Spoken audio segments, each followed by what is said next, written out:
গতকাল আদিবাসী নাবালিকার উপর মর্মান্তিক গণধর্ষণ কাণ্ডকে কেন্দ্র করে আজ তীব্র প্রতিবাদের সরব হলো সিপিআইএম এর বাংলা বাঁচাও কর্মসূচির আওতায় বীরভূমের মল্লারপুর 2 নম্বর ব্লকের বিভিন্ন গ্রামগঞ্জে দলীয় পতাকা হাতে প্রতিবাদ মিছিল করা হয়।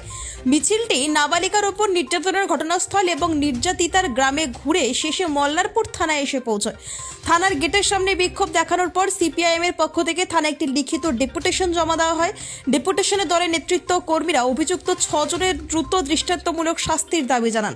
সিপিআইএম নেতৃত্বের অভিযোগ, বীরভূমে একের পর এক নাবালিকা ধর্ষণের ঘটনা ঘটলেও প্রশাসনের ভূমিকা যথেষ্ট কঠোর নয়। তাঁদের স্পষ্ট বক্তব্য, এই জঘন্য অপরাধ সমাজের জন্য লজ্জাজনক এবং ভবিষ্যতে এমন ঘটনা রুখতে প্রশাসনকে অবিলম্বে কঠোর পদক্ষেপ নিতে হবে। ঘটনাকে ঘিরে এলাকায় এখনও চাপা উত্তেজনা রয়েছে। প্রশাসনের পরবর্তী পদক্ষেপের দিকেই তাকিয়ে গোটা এলাকা। মল্লারপুর থেকে জুয়েল শেখের রিপোর্ট, তারাপীঠ নিউজ।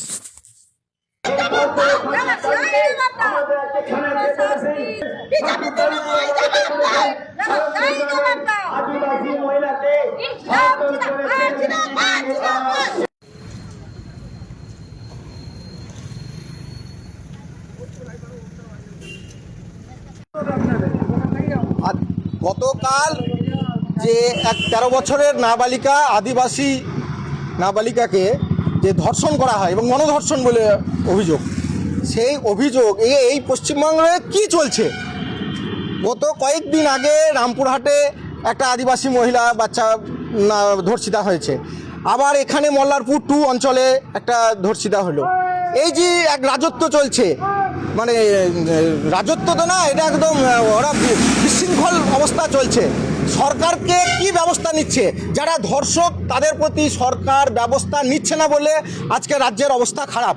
এই জন্যে আজকে আমাদের পশ্চিমবঙ্গের রাজ্য জুড়ে বাংলা বাঁচাও যাত্রা শুরু হয়েছে। এই বাংলা বাঁচাও যাত্রার সময় আমাদের এখানে যে কর্মসূচি চলছে তাতে আমরা জানতে পারছি যে এখানে মল্লারপুর 2 অঞ্চলে যে ধর্ষণ হয়েছে, তার কারণে আমরা থানায় এসে আমাদের মহিলা সমিতির তরফ থেকে, সারা ভারত গণতান্ত্রিক মহিলা সমিতির তরফ থেকে এসে এখানে থানায় ডেপুটেশন এবং বিক্ষোভ দেখানো হচ্ছে। বিক্ষোভ এবং দেখানোর মূল উদ্দেশ্য হলো যে যারা মূল অপরাধী তাদেরকে সত্তর গ্রেপ্তার করে দৃষ্টান্তমূলক শাস্তি দিতে হবে। যে টাকা পয়সা দিয়ে বা কোনোভাবে কাউকে ম্যানেজ করে তাদের অপরাধকে লঘু করা চলবে না। আমাদের মূলত দাবি হলো রাজ্যের সমস্ত ধর্ষক, সমস্ত অপরাধীকে দৃষ্টান্তমূলক দাবি, মানে শাস্তির দাবি আমাদের।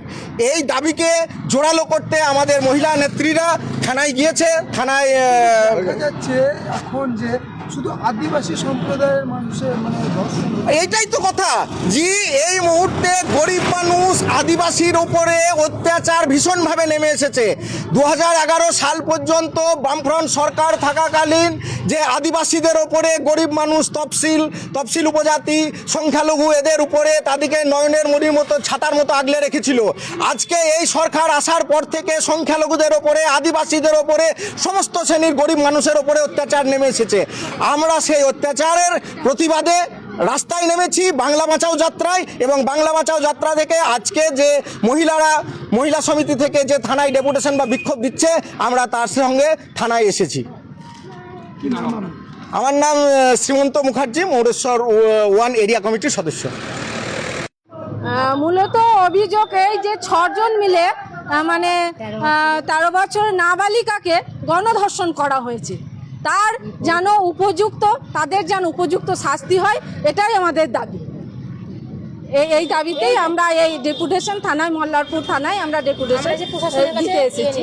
সারা ভারতের গণতান্ত্রিক মহিলা সমিতি হয়ে যাচ্ছে, বারবার সেই ধর্ষণ হচ্ছে, কিন্তু আদিবাসী সম্প্রদায়ের সেই মানুষদের উপরেই হচ্ছে। কেন, কি বলবেন? মানুষ এখন আদিবাসী মেয়েরা বেশিরভাগটাই নিজের রুজি রোজগারের জন্য বাইরে কাজ করতে যায়, বাড়িতে পুরুষও থাকে না। তারা নিজেরা নিজেদের রোজগারের জন্য যে বাইরে ঘোরে, তার জন্যেই বেশি আক্রান্ত হচ্ছে।